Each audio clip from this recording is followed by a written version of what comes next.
Hey, everybody. Welcome to the podcast. My guest today is photographer Michael Muller. Michael is one of the most in-demand commercial photographers in the world. He's created the billboards and posters and campaigns for many a blockbuster movie. He shot with all kinds of top brands. And he also spends a tremendous amount of his time, resources, and energy documenting sharks for shark preservation.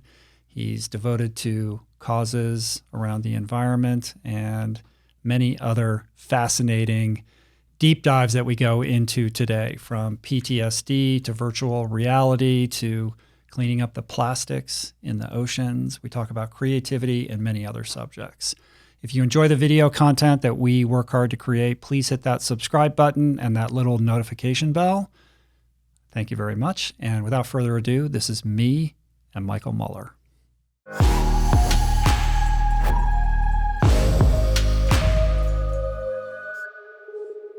So I feel like we just had a whole experience together before the podcast. The experience.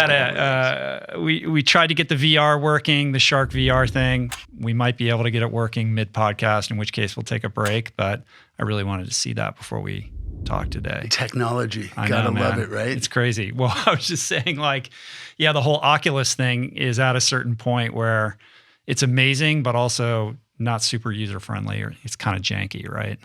Well, I'd say this: if your sons or my daughters were here, you'd be watching it right now. Right. They'd have it figured out. You'd be watching it already. Our generation, I don't know if it's the tech or just us, but that's why Apple's been so successful, in my opinion. Simple, easy to use. Really, the user interface is always super intuitive. Yeah, whenever I'm making websites and stuff, I tell the developers, and even ad clients, I'm like, they're not dumb, but they're impatient.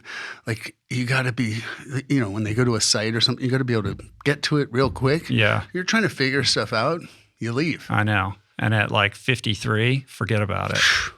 Right? That ship has sailed. So leave it to the kids. Well, listen, man, I'm so excited to have you here. I've wanted to talk to you and meet you for a really long time. So thank you for coming out. I appreciate it, man. Man, my pleasure. This morning I woke up and I opened up Twitter and I hit the Discover tab to just see what the news was. And the number one trending story this morning was a shark attack on the Gold Coast. Did you see that? No, I was about to make a couple jokes in my head. I was it could have been political jokes were just going off, firing. But that actually makes my point even more strong, which is that the shark attack will always be the number one story. Despite all the craziness going on in the world right now, that's the number one story. And what got buried in that, because I was reading about it, surfer, attacked, lost his life. But it was the first shark attack on that whole coastline in over a decade. Well, it was the one a couple weeks ago, because I was just I went to the Hamptons a couple weeks on the East Coast, and that everyone was talking about, because the woman, got killed a couple weeks back. Right. First time ever a shark attack. This guy that you're talking about got attacked, lost his life or whatever. But if you look, it's first time in 10 years. Probably before that might have been the first one. The numbers are so...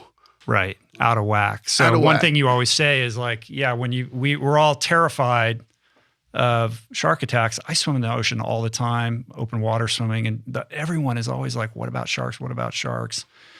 Yeah, you have to bear it in mind. But the thing that you always say is that we're killing 100 million sharks a year. Yeah, and that's probably... And then how many shark attacks are there a year? So there's 5 deaths worldwide on average. 5. And you think about the probably trillions of people that are in the ocean in that year. Trillions, not, what I do, because I'll be out surfing, out here in Point Doom, and especially if it's a gray, cloudy day by myself or, only one other guy out, and I'll get the heebie-jeebies.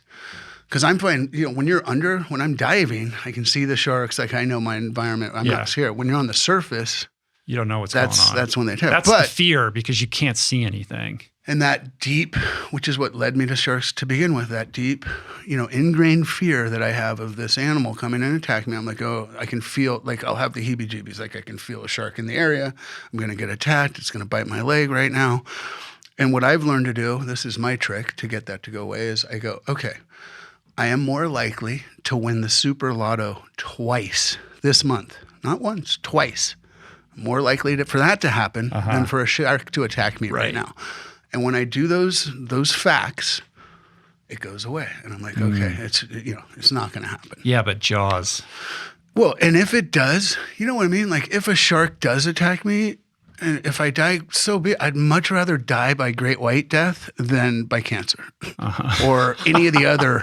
Seriously, I mean, you know what I mean? Like it's going to be quick and there'll be a good story. You just sort of let go and let the thing chomp, and I'm going to help the circle of life, and I'm going to feed this animal. That's, I don't know, just acceptance of if that's the way to go.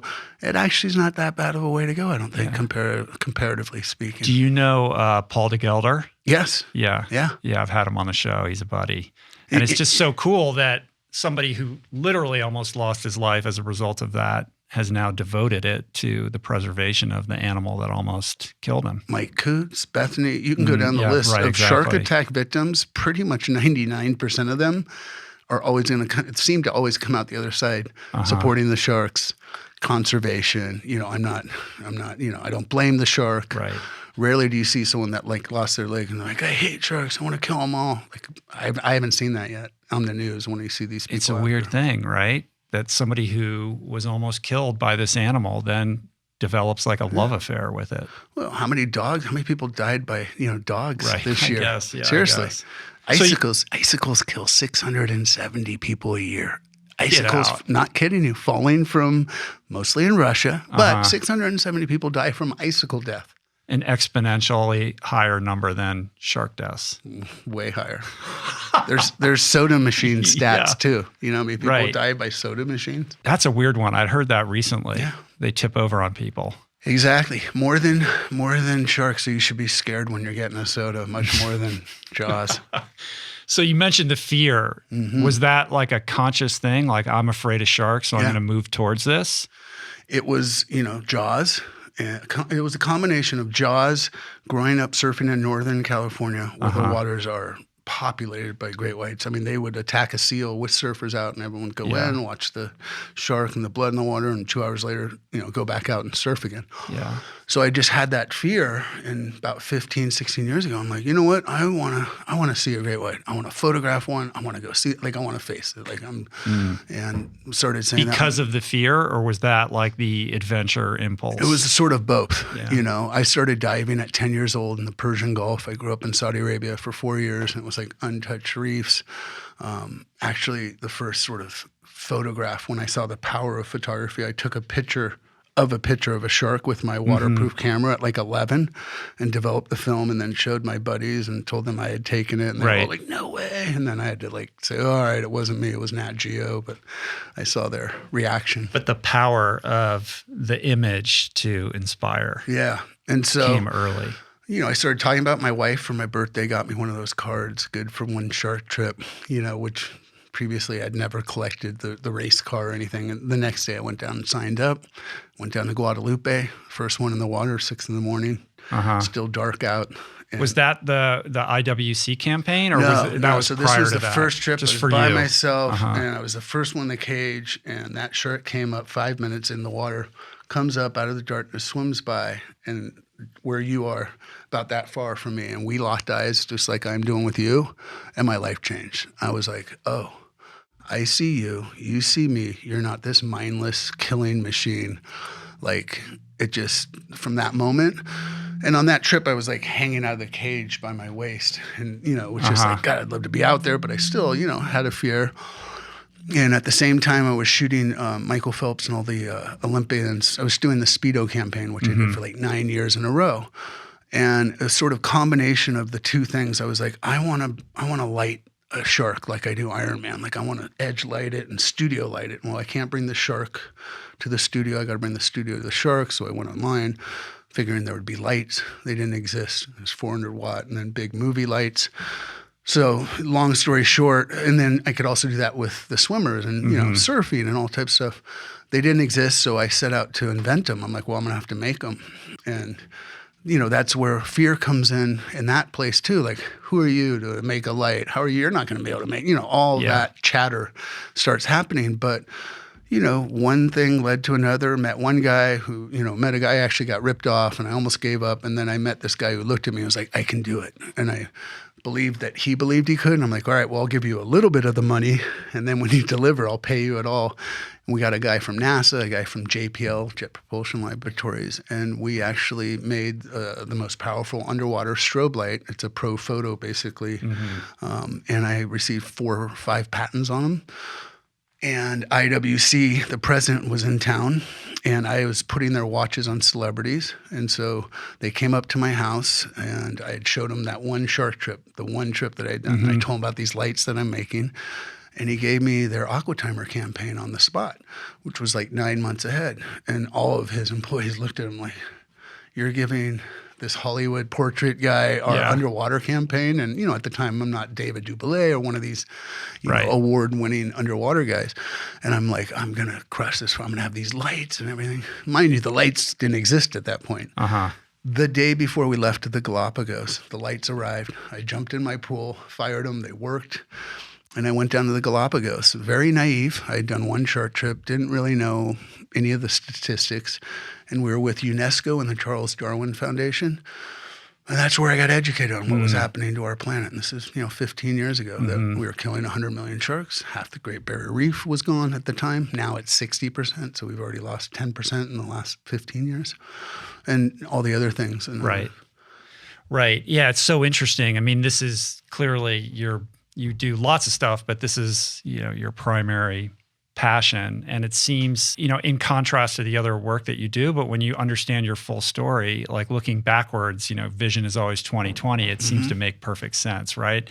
You're taking all of this studio cred and all the acumen that you've developed over the years, like working with celebrities and these movie campaigns and commercial campaigns, and then bringing that to the natural environment to like light these sharks underwater to create these images that are truly like iconic. I mean, I was just looking at your book right now. It's just stunning.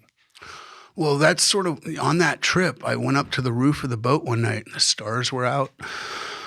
And I said to myself, I have 3 daughters, and I said, I don't think my kids are going to be able to see some of this stuff, the whale sharks I was seeing in the schools, the hammerhead. And I still had that fear, right? So I went from one cage dive with great whites down with no cages and hundreds of hammerhead sharks and Galapagos sharks, like I sort of got thrown into it. But I said, I don't think they're going to see this. So I made a decision. And that's, I think anything in life, it starts with that decision.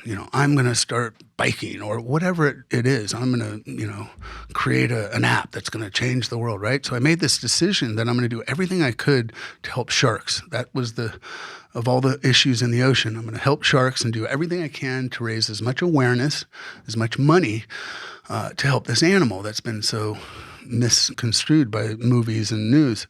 And the idea for that book hit me on that trip at that same time. I'm like, I'm going to do a book. And I saw the sharks coming out of light because I hadn't taken the lights yet and gone to do great whites or anything. And I'm like, if people see a shark in a way they've never seen him before, it's going to make them stop and look, and then I can educate them. And I'm like, I want to do a Taschen book. This is 10 years before I got the Taschen deal. But, the idea, that seed, at least in my life, I see it. So I'm like, all right, I'm going to do a book, and it's going to come in a cage and all this stuff. And it might take a decade, but as long as I'm walking towards that vision, it usually manifests. It's amazing how powerful our minds are to, bend reality and manifest, what we want in our lives, which in my opinion, or, for me, it was to help our planet and help this next generation. Yeah. And by picking a very specific thing to focus on, you can have more impact than just being like, hey, I'm an environmentalist at large, right? Like, what does that actually mean? Whereas this is very directed and is pointing people in a specific direction to really reframe how they think about like their relationship to this animal that we fear, that is the apex predator of the planet. Yeah, and it also takes an amazing wife and daughters that supported me because I did 36 expeditions, that are self-funded. So I'm spending my own money on these trips. It's not cheap to charter boats and bring film crews. But, and thank God for Marvel because I was, shooting all these big movie campaigns. They underwrite the whole thing for you. Well, they were paying me well, and I would take that money instead of buying a bigger home or more cars and go do shark trips. So when you have that first experience with that shark and you're eye to eye, like you said, your life changed? Like, what was it about that? Like, what did you see there that shifted you? Like, what? Like, I want to know. I want to understand that better. Which you will That's shortly. That's the moment, right? You will shortly when I jack you into that VR. Right. Because it's the closest thing to being there without getting wet you'll ever do. That was the problem I had, was how do I change people's perceptions? Because that's what it is. It's a perception shift. With photos, it's extremely difficult because you look at that photo of the shark and you're like, yeah, that's cool and it's beautiful, but it doesn't really help shift the fear. Even you might hear my experience. It might make me more afraid. Might make you more afraid, right? TV, little bit better. You might have a little bit more of a chance changing people's perceptions watching a box. But what I found happened, and it's the most powerful, was every year I've taken, not every year, but quite a few trips, I've taken out friends, a lot of them sort of influencer types, actors and athletes, to Guadalupe, put them on a boat, well, actually in different parts of the world, and brought them to see the sharks. My wife's a perfect example. So I brought her out with Philippe and Ashlyn Cousteau and his organization. We went out to Guadalupe, and my wife, it's an 18-hour boat trip, cried almost the whole way. I'm going to die. I can't believe I'm doing this. I'm so irresponsible. You know, of course it's going to be the wife of White Mike that dies, you know. Yeah. And I'm just like, okay, babe, all right, yeah. The second dive, I think it was, she was not out of the cage with her flippers on, but standing on top of the cage, holding the chain. I thought she was going to jump on the back of the shark and swim away. That's how fast her perception shifted. And that goes for pretty much everyone that I'd bring out. They would go out sort of scared of sharks. What causes that shift? Like, what is transpiring that defies the preset in the mind? Well, I think one is you're not seeing what we've seen so many times in the movies, which is this, you know, shark that just wants to kill you, and, you know, and they're watching me and my team out of the cage interacting with these animals, and you can clearly see that these great whites really aren't, you know, trying to kill us. They're just incredibly smart. They're apex predators. You have to have a tremendous amount of respect because, you know, they will kill you if you're scared or act like prey. Yeah. But I can't tell you what's happening. What's happening, all I can give you is my experience, is that I saw this animal in a different light than I did, you know, watching the movies. And I was like, oh, it's not what I was projected. Yeah, you had mentioned in something that I read that you can clearly see a difference in personalities across, like every shark has its own personality, and you start to individuate and notice that. Yep, and genders, you know, the females versus the males. You know, females are always a lot bigger. They're more chill. They're more, you know, inquisitive, whereas the boys are aggressive and just sort of like swimming around fast and just sort of like people, but they all are a little different, and you really assess the animals when they come up. And, you know, here's all other sharks. Here's tiger sharks and hammerhead. Like, you know, tiger sharks, we have to like bait them to come in because they don't want anything really usually to do with us. You know, in Hawaii, different parts they'll come right up, but for the most part, sharks swim the other way when they see people. You know, we're chumming the water and putting fish out, so they'll come in. So that's pretty much every other shark. And then there's great whites, right? So great whites are ambush predators. So when you swim with great whites outside of the protection of a cage, it's not the shark that you see, because they'll be out of the cage and there'll be a 20, 15 foot, whatever, 17 foot, where the wall is, that far, like right there. And I look over, as long as we have eye contact, I'm not even thinking about, I mean, I am, but I'm not. My head's like this on a swivel looking around, because eventually I'm going to usually look down and I'm going to see that tail going, right, and 2.5 tons going about 20 miles an hour coming up at me like a missile. So they're coming, which I then have to turn and swim head on at the shark coming at me at 20 miles an hour. And the minute I start swimming towards it, it looks at me and says, I don't like you, you're a potential predator, and banks off. Wow. Now, but that takes some serious balls.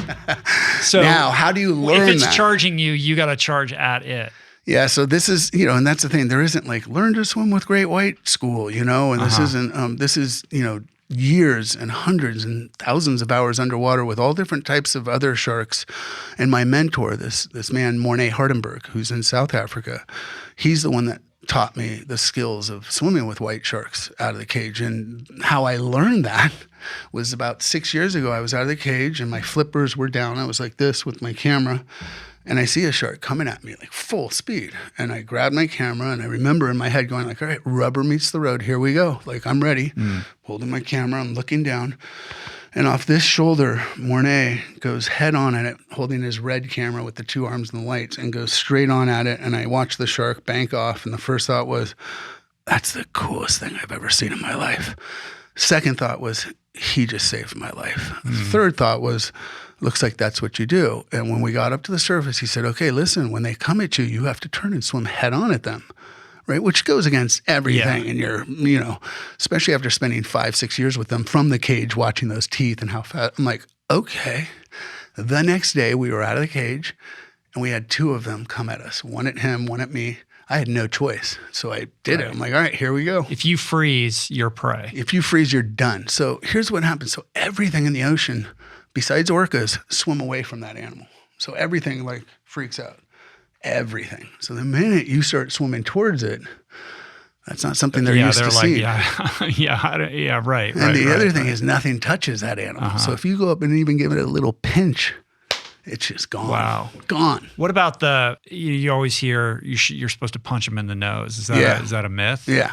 Urban myth. Yeah. Well, here's what happens if you punch them in the nose. Punch. Your hands that go mouth. on. No, that mouth opens up, which is really wide. So one of the things I do is before I have an expedition where I know I'm going to be, outside the cage with white sharks for the weeks leading up, in my mind, sort of like baseball players visualize, I visualize that shark not turning and what I'm going to do and how I'm going to twist my body and hit my, use my camera to bump the side of his gills on the sides, which I've only had to do one time and all of the diving and all the times I've spent with great white sharks. One time a shark came by and he looked like he was going this way, and at the last minute his head went like that.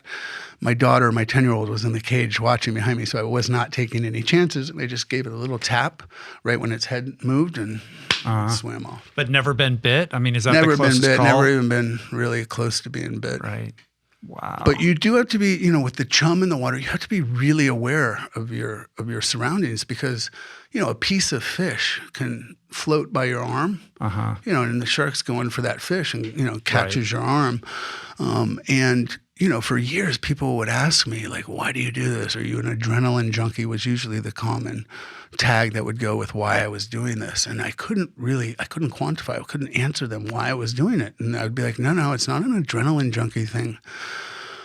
And then a couple years ago, I don't know, 4 or 5 years ago, I was underwater, I was with the sharks, and it hit me. I mean, it hit me like a bolt of lightning. I'm like, oh my God, this is why I do this. Because it was really the only time in my life that I felt like I was really in the moment, truly, nothing else is going on. And I was like, oh my God. And the hairs on my arms stood up in my wetsuit. And I was like, wait, I don't want to have to swim with sharks to have this experience. I want this on land too, which led me down a path of mindfulness and meditation and seeking that experience out, which it's a practice that I try to do daily as much as I can, of being right here, right now, in the moment, and not up here in the future in fear. Yeah. Because once I started this project, I thought I was sort of a fearless guy, and I really had no idea how much fear ran my life, but smaller things like, jobs and work and little things.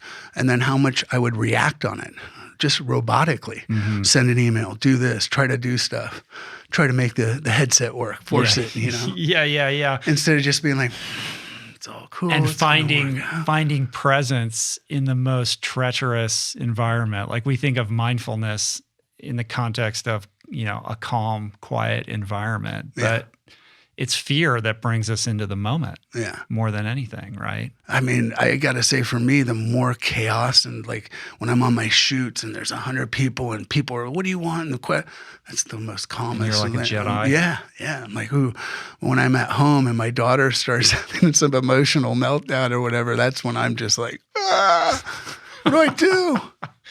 Wow, that's crazy. How old was your daughter when she first swam with sharks? So I have 3 girls. I have a 16-year-old and twin 13-year-olds.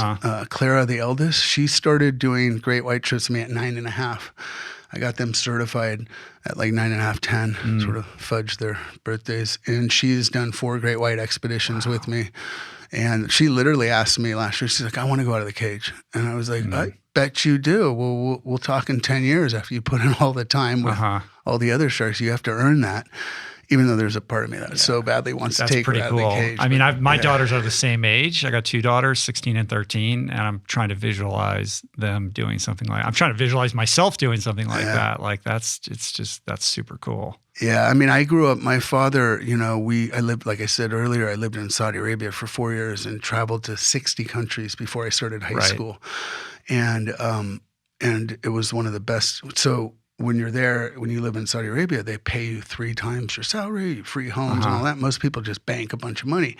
And my dad was like, like this is a once in a lifetime. We're going to travel and see the world. And every 3 months, we had a big wall map. We're like, oh, let's go to India. Let's try Sri Lanka. Right.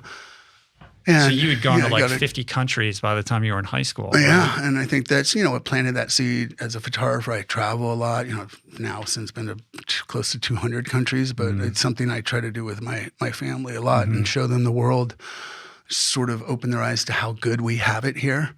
So there's a lot of countries that, you know, people I think really take it for granted in America, like how blessed we are. I mean, we have our fair share of issues, and in recent days and months and years, they're growing by the day.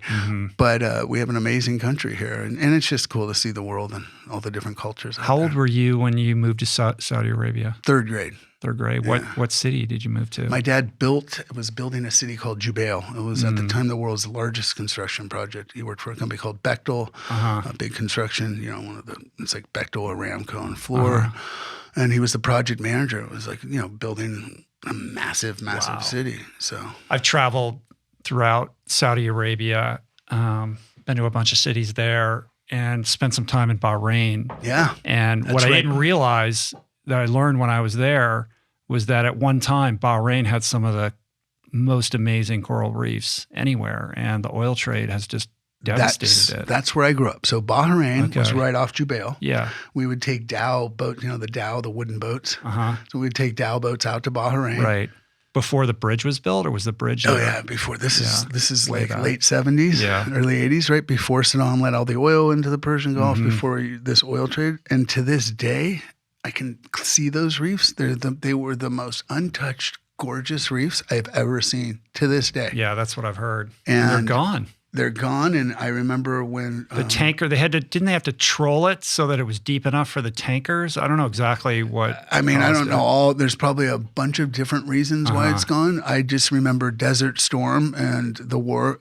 What affected me the most, I remember CNN showing the beach with the waves crashing, the oil waves, and I just saw those reefs wiped out, and it crushed me. I was like, oh my God, those reefs are all gone. That's where you learned to scuba dive, though. Yeah, that's where I learned to scuba dive, and, you know, grew up watching Cousteau, and that sort of also planted that. Right. So Dad had the adventure gene. Yeah, and photography was his hobby. Really? Yeah. So he had all the Nicromats and Nikons and the glass, and gave me my first F4, and I moved back to the United States in 7th grade and started shooting snowboarding. It was just starting, like literally it was the inception of the sport, and started shooting snowboarding when I was like 15 and getting published. And me and my best friend at the time, who was from Europe, so his parents sort of gave him his college tuition, and we started the first snowboarding calendar, which the first year we lost our shirt, second year broke even, then started actually making. When you were in high school? Yeah. So you traveled to Europe. Where were you? But you were living in, up in Lafayette, right? Okay. Yeah. So like traveled to Europe at 16, just the two of us, shooting pro snowboarders, and we'd drive to Colorado. So growing up overseas, because we would get to like Hong Kong, and I'm 12 years old, and I would leave for 2 hours and come back and tell my parents, like, okay, the market's over here and this is there. Right. It's just a different time. Do that now, yeah. Well, heck no. That's crazy. Yeah. And then at some point, you become this like unbelievable triathlete. Like, this part of the story gets lost, but like this is crazy. Yeah. You were like a champion triathlete, biathlete. It was at the same time. So in high school, you know, like 7th grade was the worst year of my life. Like, I mean, coming back from Saudi Arabia, all the other kids knew each other. I knew no one. I had to like socially claw my way up the ladder. And sports wise, I started water polo, but a year behind all the other guys. I was as good as the other guys, but wasn't getting played. And I was at swim team, and this guy started telling me he was doing triathlon, swim, bike, and run. And I was like, oh, I want to try that. And I went home and told my parents, like, are you serious? I'm like, yeah, I'm dead serious. And they got me a bike, and I started riding. And we live in the Berkeley Hills, so it was like a lot of hills. Good riding. And I would ride 50 miles a day, and I was doing water polo and swimming. And I went and did my first triathlon, which was a half Ironman, the Wildflower, which is up in Bakersfield. That's a hard course. Freaking gnarly. I didn't know any better though. So my first race is a half Ironman, and I get in 500 people start or 700 people start the swim. And I remember this day, this guy grabbing my shoulder to pull me back, and I'm coming out of water polo, and I look back and just kicked him in the face. So I come out of the swim in 5th place overall, pros and everything. My dad was like, "What the F is going on?" Like, no, there must be some problem. My son's in 5th. Go out on the bike, come back from the bike in 9th place. So literally, and this is out of everyone, and then went out on the run course. And hot. Yeah. Go out on the run, walk half of the 13-mile run, and finish 99th overall and first in my age group, and I was hooked. That was it. That was it. I started doing them, 15 to 20 of them every summer, which was the season. I had 19, 20 sponsors, Revo sunglasses, Domino's Pizza, Side Out Sport, and, placed 5th in the world at the World Championships. Probably would have done a lot better, but I was heartbroken. Wow. At Olympic distance? Yeah, Olympic distance, and racing against Lance Armstrong a bunch, because that's when he started doing triathlons before bike racing. And so I would do triathlons in the summer and do photography.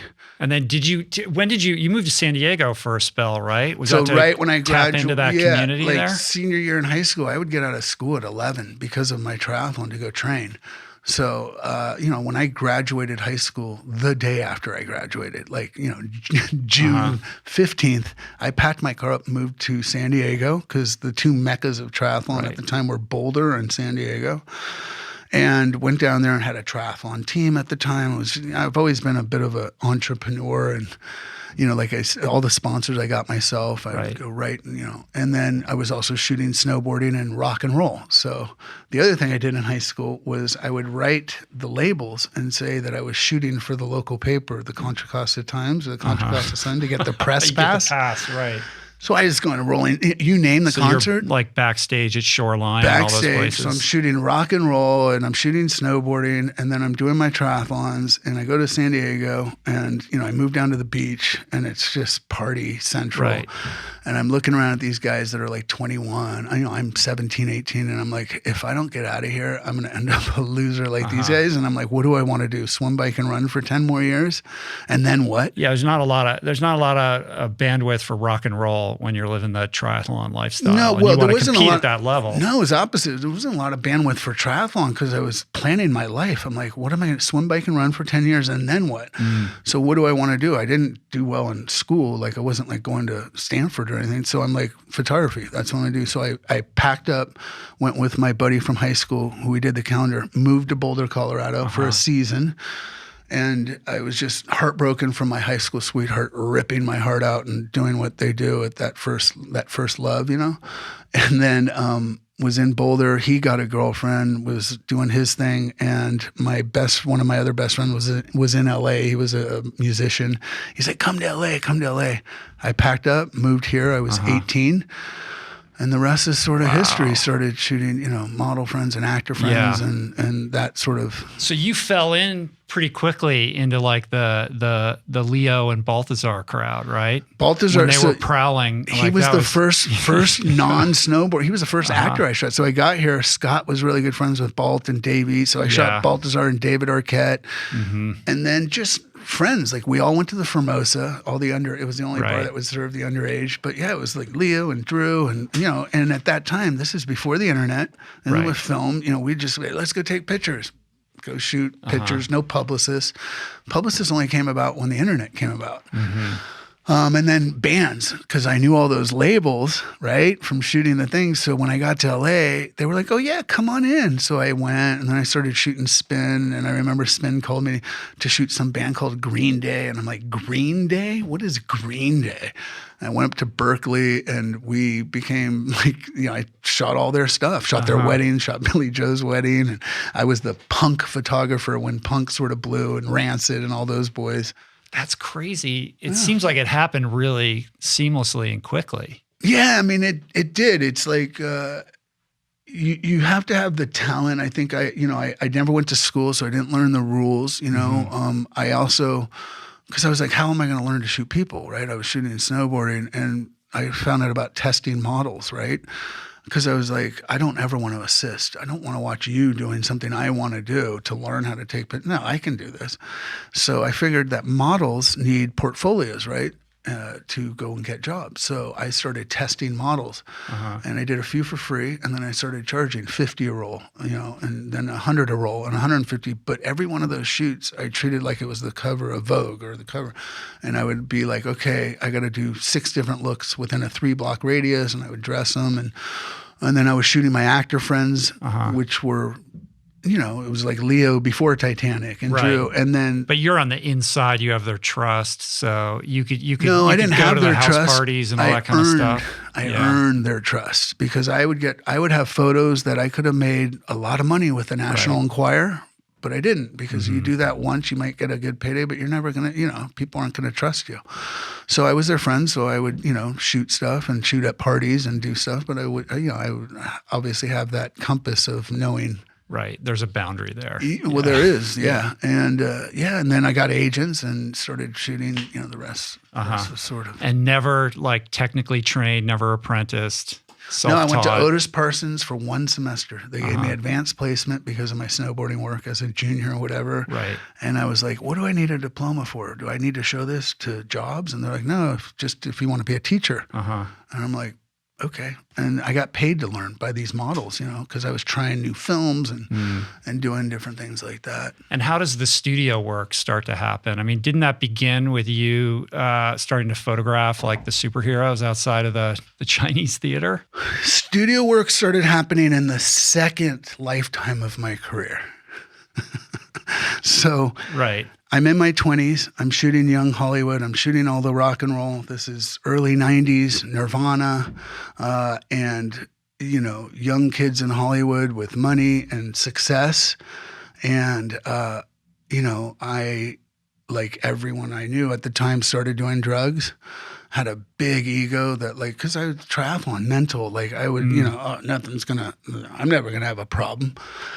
And formed a drug habit that got me by the back. And what was the drug of choice? LA's the problem. I'm going to move to New York. Yeah. The geographic. That was great. The geographic. Yeah. This is the problem. I'm not realizing that I'm taking the problem everywhere I go because Michael's the problem. That took years to learn that. Yeah. So that played itself out over a while, how many years? Yeah, it was like, 4 or 5 years. I was smart enough to go like, okay, I've got a drug problem here. If I don't put my camera down, I'm going to burn every bridge. And I made a conscious decision to be like, okay, if I'm going to be a drug addict, I'm going to be a professional drug addict. And that sort of happened in New York. Same triathlon mindset. Exactly. All in. Exactly. But in the back of my head, I just knew I was going to find my way to the other side. My dad got cancer, diagnosed with cancer.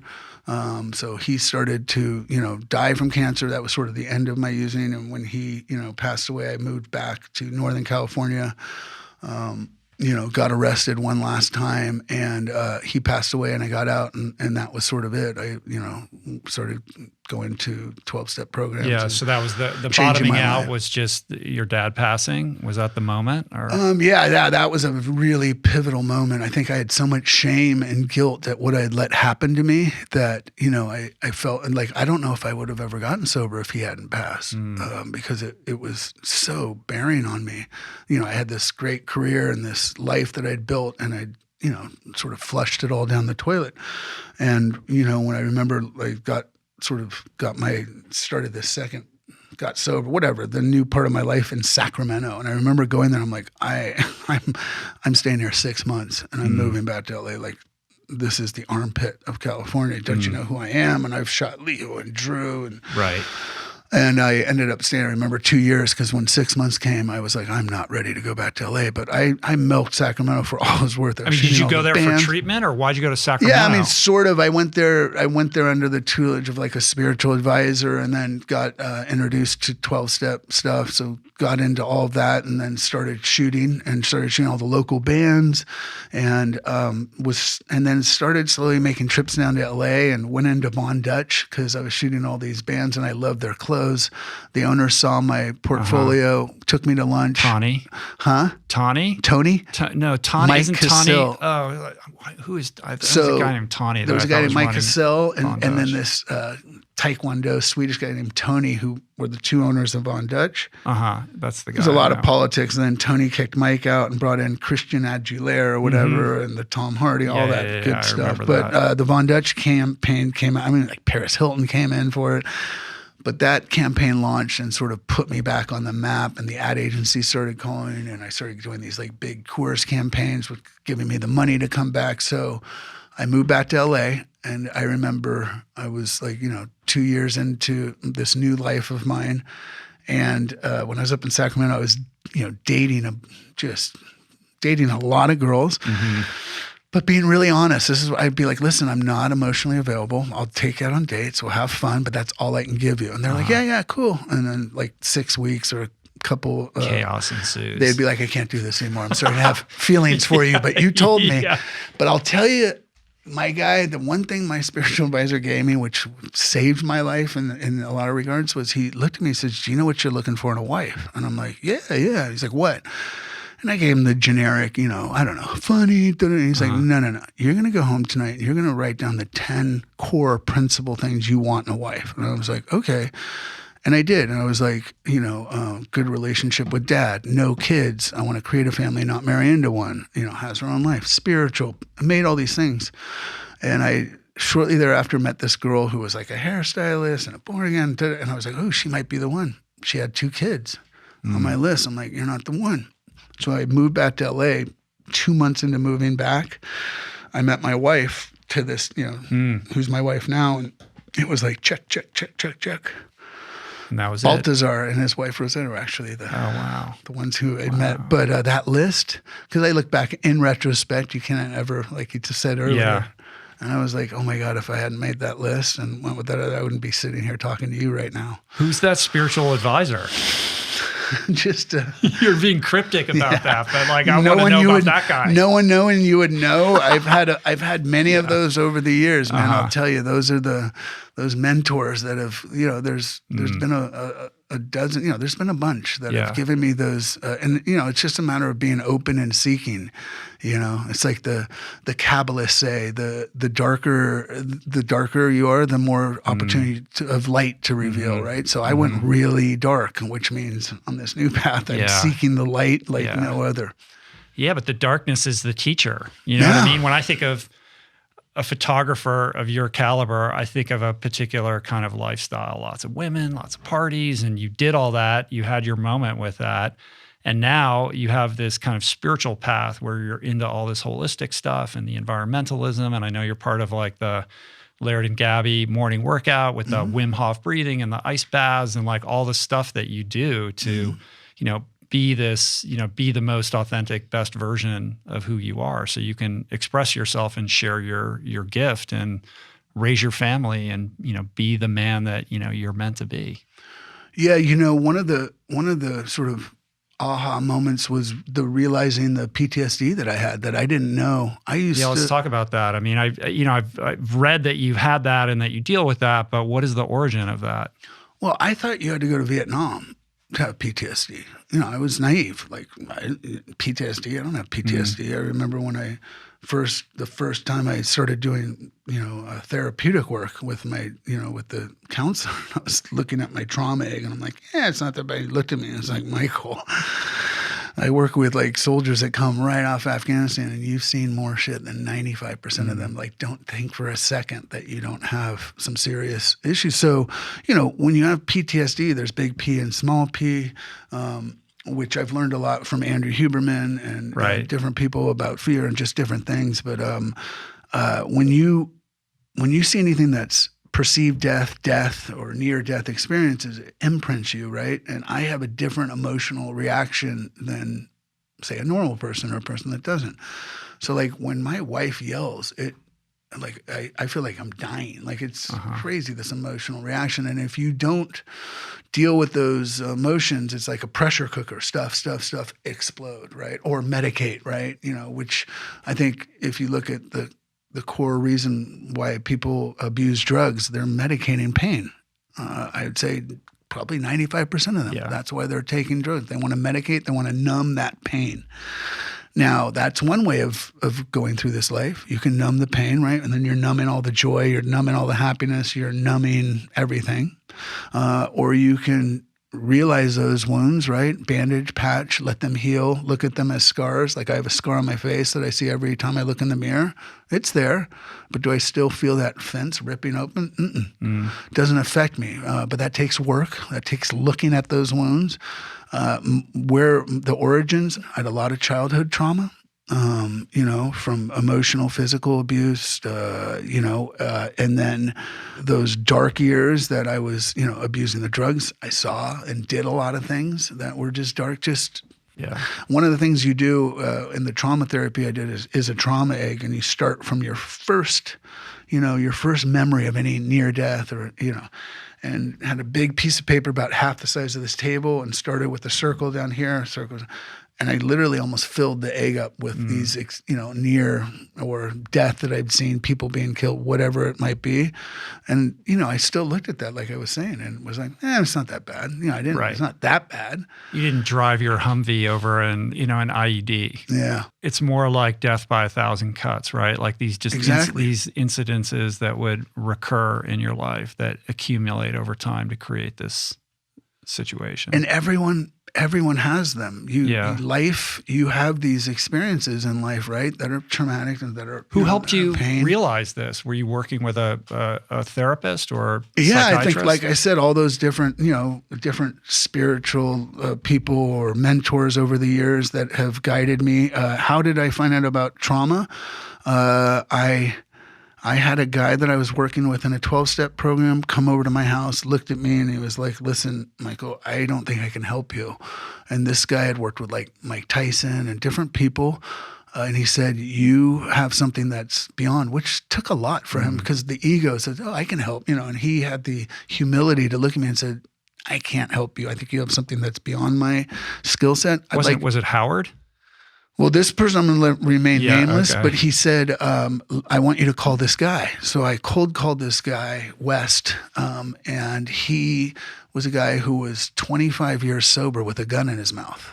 He also had, PTSD that he didn't know about. And he told me this story, and he's like, "Michael, it changed my life." And then he gave me the number of my first trauma therapist named Ryan Suave, who I called Ryan, and he actually flew out here, and we spent 4 days together out in Malibu, 24 hours a day, doing therapeutic work. Wow. And it was one of the gnarliest experiences of my life. Like, it was extremely tough. 4 breath work, meditate, like hour and a half long sessions a day. Like, it was hardcore. And that was my first. And, now I do some EMDR work, which is another form of trauma therapy where you're looking at a thing, your eyes going back and forth. Right. And it's been really cool because I talk about it, and there's been, a number of people that have come up to me and said, "I can't thank you enough. I didn't know anything about it. And I actually had it, and I've addressed it. And I can't tell you my life is, and that's what it's all about, man, when you can really sort of pass on what was sort of so freely given to me. And so how is it for you now? Does it still show up? Like, is it something that you just unconsciously have, sort of resort to these tools to manage it, or is it quelled and kind of in your past? Daily practice. Yeah. No, man, I'm stuck with Michael till I'm off so to the next one. So when the wife yells, the bells still go off. They do. And, something I'm working on, like literally today, is not reacting. not taking it personal, not like realizing it's her thing. It's not mine. It's just me. I want to take it on. Oh my God. And when I do that, when I don't react, it's freaking amazing what happens. Cause I don't know about your wife, but wives like to pull the pin and throw a grenade, right? An emotional grenade that just blows up. You're like, where did that come from? Why are you blowing me up? And when I react, it lasts all night, right? And when I don't, it's crazy because she'll throw the grenade or she'll say the things. And then 2 minutes later, she's like, hey, love, come over here. And I'm just like, what? You're uninstalling the buttons. Yeah. Yeah. Right. Yeah. That's powerful. And one of the things is being a parent is this, you feel this need to protect your kids from any of those traumatic experiences. Like, oh, I don't want them to feel that. I don't want them, or at least sometimes my wife will do it. And I'm more like, they need to go through these things. The only way to learn is for their friends to diss them and not invite them to that party. So they realize what it feels like when they don't invite people to things. Yeah. It's a conundrum. Because the most interesting people that I know have had those dark moments of the soul and have figured out for themselves how to, repair their lives. And they come out of it and become these incredibly interesting, amazing, productive people. And then, you sort of have some success and you're able to provide for your kids in a certain way that maybe you weren't able to have. And by doing that, you're depriving them of certain life experiences that can be formative in the most positive way. Yeah. And then you also, I know I have to own the things that I've passed on that I go, oh my God. Because I think in my head, I had that illusion, like, I'm never going to do the things my parents did. I'm going to be this great dad. And then, in retrospect, I'm like, fuck, I wasn't perfect, and my daughters let me know every day. Right. But what the beautiful thing is, I do have today, I have this moment to either undo or do things differently, and try to fix. I have, pretty good, amazing relationships with my daughters. I hear from other fathers that get the hand or whatever, and get the door slammed, which would suck. I don't, but that was a choice. I remember when Clara was 6 months old, a couple studio heads, different people told me they were working all the time. They missed their kids growing up and they were getting remarried and they had their new baby and they're like, Michael, don't do it. And I've made a conscious decision. I did a job when Clara was 6 months, a Nike gig in Greece, whatever, and missed the vacation or left for part of it. My wife's like, it sort of sucked. From that moment on, I've made a decision that when I'm on vacation, no matter what comes up, I'm with my kids. And probably pass on some of the biggest jobs of my life doing that. Right. Also going to all my kids' games when I'm in town. But what I have today is a relationship with my daughter. I don't get the hand. I don't get the door slammed. I mean, are they perfect? No, by no means. That's beautiful, man. We should jack you into some VR. Yeah, let's do the VR. We'll take a quick break and report back.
That was insane.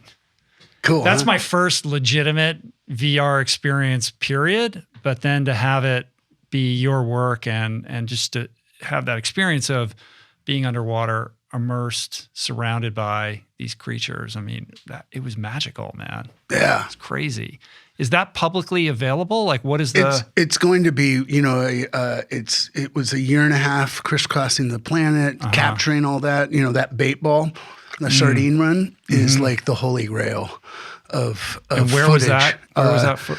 Port St. John, like the armpit of Africa, like Port St. John's. It's one of these, you see it on like Blue Planet and stuff. Right. It is so hard to actually get on one because it's 20 miles of ocean, right? And you'll see the birds funneling down, but if the bait ball is moving, right, you can't do it. So you need the bait ball to stay static. And you need the dolphins. You need the shark. You need everything to come together. So it's taken me 3 years, multiple trips, right? 12 hours at sea in a Zodiac all day long looking for it, right? Because you'll see, and then you'll race over. And we have a spotter plane.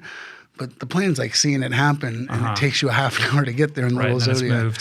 Anyways, and with this new technology, so the only way to shoot VR was with GoPros, underwater VR, right? Which is GoPros. And I'm like, I am not making the Blue Planet of VR on GoPros. So I had I met this company, Virtue, who had figured out how to do stereoscopic, but this is like the first iteration of it. 120 pounds. The camera was this big with 14 black magic cameras. And it was sort of a science experiment, right? So if one camera went down, you lost the whole, you lost it all. Right, because then you don't have the stereo. Which happened on a number of dives, right? So on the sardine run, I was just so stressed. I'm like, that can't happen. Like, I don't get a second chance with this. Yeah. And I just remember we were in the boat and I saw some birds starting to drop. And it wasn't like a big amount. It wasn't like the one where you're like, that's the one. And Mornay was like, I don't really. I'm like, well, I'm going. Like, I don't care. He's like, okay, too. And we came up on it, which the Brewster whale hit. We had a 36-minute bait ball, like just the two of us. One of the best dives of my life. The Brewster whale came like 3 feet from me and hit the bait ball. We hadn't seen Brewster whales in 8 years. It was like the cherry on top. And I remember putting the camera up. I'm like, please tell me. Please tell me that they're all running. And they were like, they're all working. I'm like, because to this day it would bug me to show you that and be like, I wish you had seen that. And you're a pilot too? No. Who's flying that little seaplane? Oh my God, the microlight. Like I was more scared to get in that. I'm not kidding you. That thing looked any shark thing. Janky. I mean, dude, it's like an iPhone for your GPS. I sent my producer up in it. I sent like 4 people up before I went up in the thing. And then, of course, I told the pilot, I'm like, dude, don't try to impress me. Like, you don't need to fly 2 feet off the water and do any. I don't need that. It's like a go-kart. Of course, he did it because if you go down there's no Coast Guard in this part of Africa. Like, you're done. Like, and it is the most shark infested. Like, he's up there and he sees great whites on the surface. Like, there's sharks all over the place there. So I spent a year and a half doing that, and then. VR I'm like a couple years ahead of like, it's in its infancy. Yeah, of course. And we just didn't know what we knew. I'm sitting on this mountain of footage and this mountain of IP, but the outlets for it are just sort of discovering themselves. Yeah. Until everybody has an Oculus, like how are you supposed to enjoy it? I mean, you can watch it on your phone and move your phone around, but that's not the experience that you want. No, but that is a cool experience. So that's one of the things that most of the VR haven't done. So we're putting it out on mobile, so everyone will be able to watch it on your phone, which is cool because not everyone has a headset. Yeah. But since COVID started, you can't buy headsets. They're sold out everywhere. Oh, really? I didn't know that. And everyone's, I think, just sort of sick of Netflix and all the shows that they've seen. So they're grabbing their headset. Well, let me see what's on here. So it's done. We're talking with, and I don't know if we're in the talks with a huge brand to sponsor the series. They're a little bit, or the middle, it's a little bit dragging its feet, so I might just have to release it without them attached. I really want them attached. But it's going to come out in the next month or 2. Right. So it's not publicly available right now. No, not yet, but soon. So there's an entertainment component to it. It is like the Blue Planet of VR experiences underwater. But there's a therapeutic component to this as well, which is where Dr. Andrew Huberman enters, right? So when he was on the podcast, he was sharing a little bit about it, and he was doing it in the context of explaining how he was using this modality to help people confront and work through their fears. We were talking about David Goggins and his fear of sharks, and he was, basically had an experience with your work.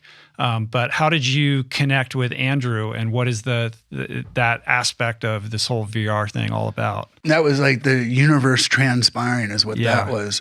Because I had the idea for this about 4 years ago. I was sitting at LAX. on my way to Antigua, and I was sort of done with sharks. I spent 15 years. I sort of did the book. I did some TV shows. I just was like, I don't know what else I can do, really.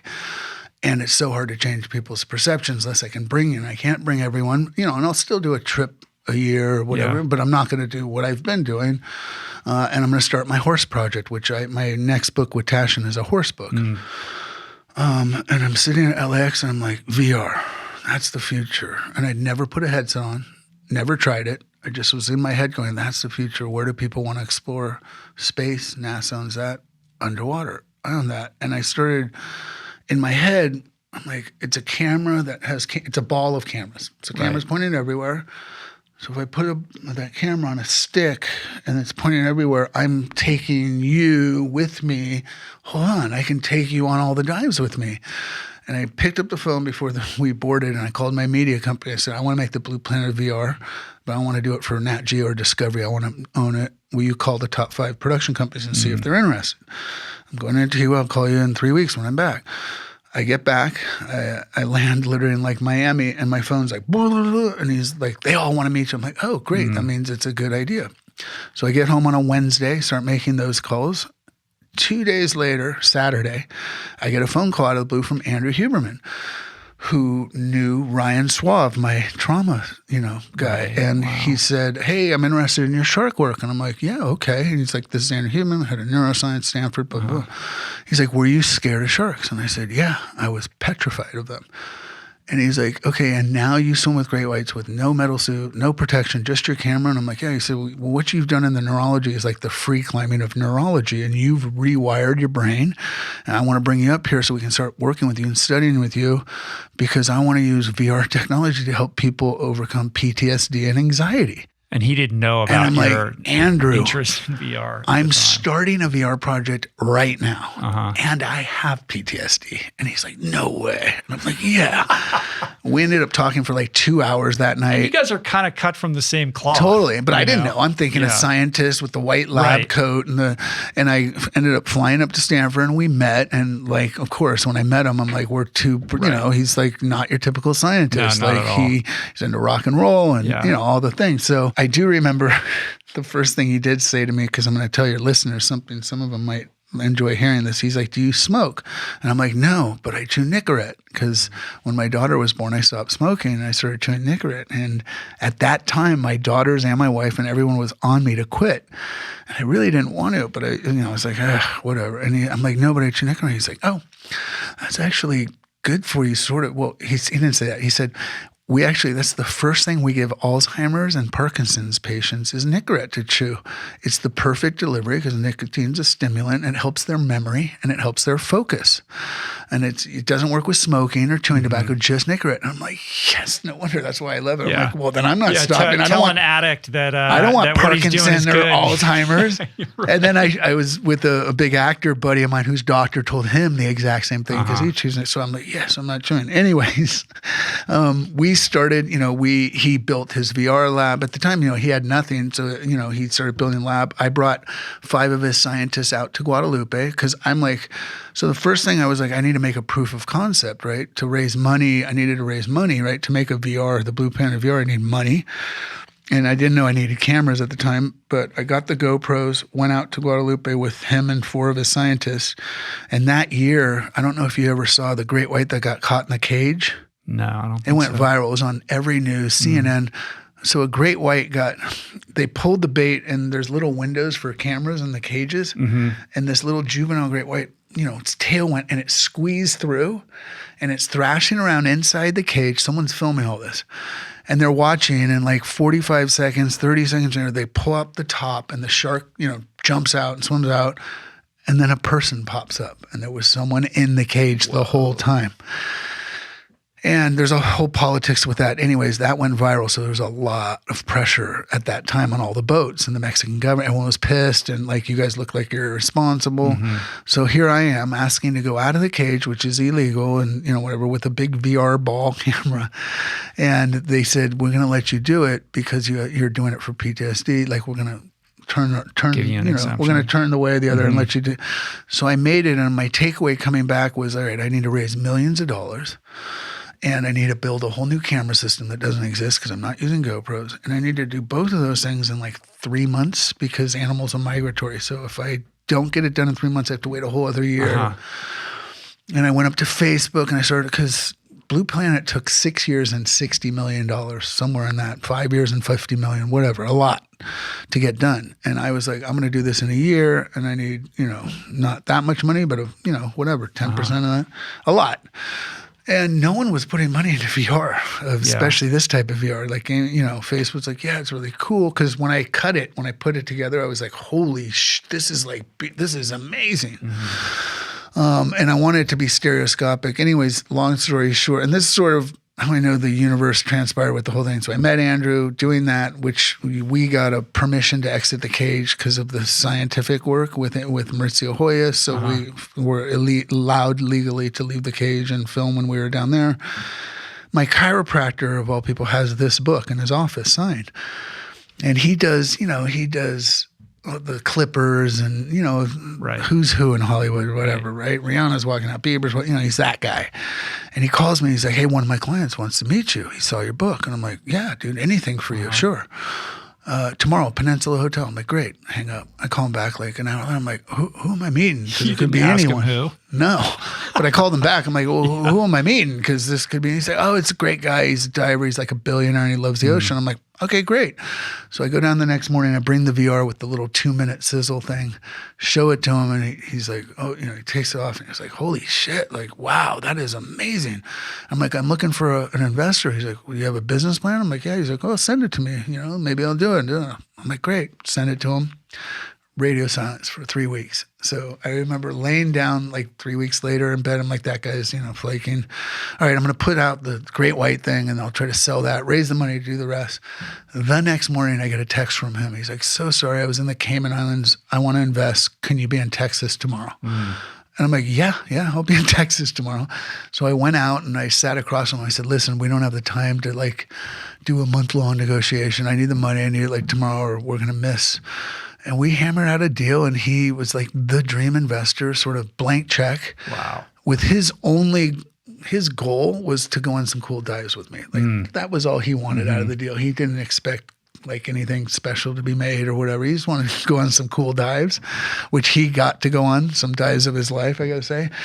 And we cut that film that you saw. We brought it to Tribeca Film Festival, and it blew up. And the Cannes Film Festival called, and I brought it there. And then, we decided to just put it out ourselves. And instead of making like 4 films, of course, the addict, as you say, and me, I'm like, all right, I'm going to do all of them at once and do 9 and editing 9 different films. And it's taken me a good year and a half, and I had amazing Academy Award-winning composers and rock, paper, scissors, like one of the best editing, and just amazing, people around me. And it's been a really amazing experience. So the full series is what, like 9 hours long or something? No. It's almost 2 hours. So there's 9 films that range between 5 minutes and 10 minutes. And I had like Eli Roth do the VO on one of them because I was like, I don't want to hear my voice on every single one. And then like Laird and his daughters and my daughters came on a trip. So the Great White Trip sort of from the eyes of the kids and their dads, being me and Laird and Laird talking. So, and there's orcas, like sort of rays and manatees and ocean crocodiles, saltwater crocodiles. It's cool. That's super cool. So coming to your Oculus soon. Yes, coming to your Oculus, coming to your Oculus or your HTC, coming to any headset, and then coming to your mobile phones and pricing it so that in a way that everyone will buy. No one has an excuse because most of the VR out there that's priced, in my opinion, is too much. People aren't into paying, but if it's a couple bucks for the whole series. What about the work that you're doing with Andrew specifically, though? Like taking this footage and using it in a way that's helping people overcome their fears or dealing with their PTSD. Well, I know he's in the process. They're writing some papers, so I don't know what I'm really allowed to talk about. I know they've had some amazing successes up there with the reduction in stress, doing breathwork protocol, different things to help people relieve their stress. And what he created was like a VR space where they go in Because how do you face a near-death experience? You know what I mean? Like a realistic one. Like if you go to the front lines of Afghanistan and bring a VR camera while people are shooting at you, going out of a cage with a shark is sort of a near-death experience in a way that I can sort of film it and control it. But so you could see it being used in various ways. Like you could go cave diving, or you could just the claustrophobia, all these kind of things that create fear in people. Yeah. And they're monitoring pupil imagery, sweat glands, like everything going on. So when you're wired up, in the lab, in the video, you see you in Andrew's lab. What are they monitoring, and like what did they figure out? Well, you'd have to ask him, because I asked him and they wouldn't tell me because it would affect. He did tell me one thing. So one of the first tests they did is where you put on the headset and you basically are on a high wire in between buildings, or you're a plank, so to speak. And they say, that's terrifying. Take 4 steps out, which I do, turn to your right, and then they're like, take a step forward. And I'm like, in my mind, I'm in my headset. I'm like, okay, well, this is what it's like to kill yourself. So I'm going to enjoy it. And I jump off, and then I hear them outside of the headphones, like mumbling and reboot. They're like, okay, we're going to have you do it again. So I did it again. And this time I'm like, well, I'm going to look down this time to see what it looks like with the ground coming, like if you're going to jump off a building to like watch it come up at you, which I did. So after that, he said, I can't tell you about all your other results, but I will tell you this. You are the first and only person that's ever done that experience that sort of didn't like tiptoe out. Like you just jumped off. Right. No one does that. And he said, we thought you messed up, so we had you do it again, and you did it again both times. And he just was like, And that means what? That you've worked through your fear response He wouldn't tell me what that means, but it was interesting. When you watch like the documentary Free Solo with Alex Honnold, and he's doing the MRI, and his, the front part of his brain isn't lighting up. Yeah. So one of the things, me and Andrew, I talked to him about that. I had him on the podcast, and we talked all about that. Yeah, I actually just saw Jimmy Chen he's a really good friend of mine. Oh, cool. He's been on the show too. Yeah, he's the best. I love Jimmy. Me and Andrew have a trip we're planning on going in 2 months. We think that they'll allow us, because of the scientific work, out to Guadalupe, because it's closed, because of COVID. Everything's closed. But one of the things, we really want to study is when we're out of the cage. So like if we take you out of the cage, it's never done it, what's going on, your reaction compared to what's going on in my reaction, what's lighting up. Like eventually we'd love to be able to look at our brains while out of the cage and see, what's lighting up and what's not lighting up. So stuff like that. One of the things I have been doing is like human guinea pig testing colors, like do sharks see colors? So I had Patagonia, which is a company that I work with, make me different colored wetsuits to see the reactions of the sharks, which sure enough, from the small study that I've done, they definitely are attracted to yellow. Yeah. Not any other color, but the yellow, they were just like, choo, choo, choo, coming at me. Really? And then I found out Mick Fanning, when he got attacked in J-Bay, the bottom of his board was yellow. So I'm like, So that's good knowledge to have, because you can tell divers and you can tell, people that are in shark populated waters repel them? Avoid yellow. Not that I've seen, but there's there's those companies that make supposed shark repellent wetsuits that are striped and what have you. I didn't have, I'd like to get my hands on one of those to sort of show that it works or doesn't work. My guess is, at least with great whites, it's not going to work. That's interesting about yellow. Yeah, I've had I had a company call me up and say they were making stickers for the bottom of surfboards. This is true story.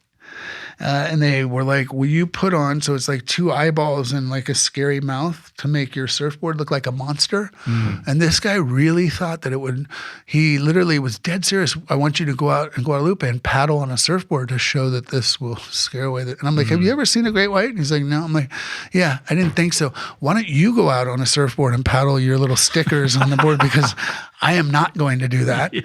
And I can't even believe that you're asking me to, like, you're insane. So people, there's some interesting ones out there. It always struck me as odd that most wetsuits are black, though, because then you just look like a seal. Look like a seal, right? Yeah. Right? Well, you got to think when you, I'm sure you've seen those on Shark Week, so whatever, when they show a seal and a surfer up at the surface, it wouldn't matter what color your wetsuit because you're silhouetted against the light. So you're just a You're black. always going to look black. You're looking like a seal. But sharks are so smart. We've put cameras and decoys. So in South Africa, we tow fake seals behind the boat to get them to breach on them, to take photos of them and see, et cetera, right?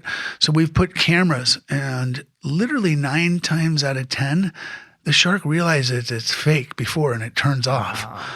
I was actually able, and you'll see in the book, to capture the first great white breaching at nighttime. Which no one, the scientists, because I was like, does it breach at night? Because I had my lights. So the strobe doesn't work during the day, right? Exactly, so you want to go back at night. So I went back at night, and we had one, and it hit, and I took the photo too quick. I got too excited because all you got to see is whitewater exploding, and it's night, and you're in the back of the boat. I'm like, fuck, because I got the head, not the body out, and I put the camera back, and they never breached twice on a decoy ever. And I, for whatever reason, put my camera back, and like 10 seconds later, the shark hit it again. And I waited a 1/10 of a second and then hit it and got the first ever, which ran in the New York Times magazine. It was really cool to be able to show scientists a behavior that had never been captured before. That's the God shot. Yeah, it was a proud moment. So in the book, you have both, right? There's one where you just see the head kind of coming out, and then you have the full breach, right? So that was the first one, and then that's the same shark. Yeah, it was a little one, but it was really cool to see. All lit up like that. It's crazy. Yeah, it's neat having those, it's when I would go down to Guadalupe, I had, 6 assistants holding lights in different places. And historically you can't talk, right? But I did get an OTS system so I could talk in my assistants because, otherwise they're looking over at me. How are you coordinating all of this? We try, hand signals. I'm like, and all they're seeing is bubbles and me doing this. It's frustrating. I never yell at my guys, like when I'm shooting in the studio or whatever. There's just, I'm not that guy. A lot of photographers are, I guess, but I don't. But I've never yelled at them more than underwater. Of course, none of them heard it. It's just me going, bubbles. But I was but you're also in a situation where all you can do is set the stage. You can't control what transpires on that stage. You can't tell them, hey, you got to back over here, when we'd come up, I'd be like, hey, next time will you try to do this? And, but these guys are like, they're holding lights and they're seeing shark. They're not like, at the end of the day, they're like, oh my God, that shark's cool. And the light's going down. It's got to be wild though. Like you just mentioned the photograph of the shark running in the New York Times. Like when you see your work out in the wild, like your work's everywhere. We didn't even talk about all the studio work that you do. I mean, you've photographed the posters for every blockbuster, essentially, at least all the Marvel stuff. Like everywhere you turn, your work is like omnipresent in the world. Yeah. I've done a lot of out campaign, a lot of images people have seen that, people have joked or called me like the most famous photographer you've never heard of. Yeah. You're kind of aw shucks about the whole thing, but it's pretty fucking awesome. I learned a while. I was guilty of having that, like, I want to shoot the cover of Vanity Fair. I want to do this. And I did realize, like, none of that stuff fulfills you. Like, the minute you get that, you're like, okay, what's next? Well, I want to do this. Like, it's never going to be enough. And I remember it was sort of around the same time that, like, Herb Ritts, Helmut Newton, and I think it was Irving, 3 master photographers died within a year. And I watched the photography world not miss a beat.